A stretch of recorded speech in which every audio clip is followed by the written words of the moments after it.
Nilesh lanky राहायचं शेवट आपल्याला कार्यकर्ता म्हणून राहायचं.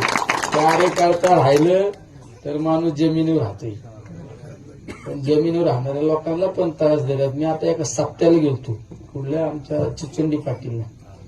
ते कार्यकर्ते सगळे माझ्याकडे गोळा झाले. ते वाढणारे आबळ झाले.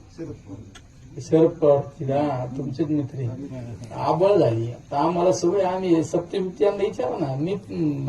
मी आजो पण विनयकरी असतो. आमच्या त्या सप्त्याला पारा 1 तास पारा करतो. तर मी बुंदी घेतली वाढली. आता मी वाढायला लागलो मग सगळे वाड्यात धरले ना. आता याच्यात माझा काय दोष त्याच्यावर सुद्धा लोकांनी टीका केली. म्हणजे बघा खासदाराचं काम नाही की बुंदी वाढली. अरे समाजात गेल्यानंतर तर समाजासारखं वागलं पाहिजे ना.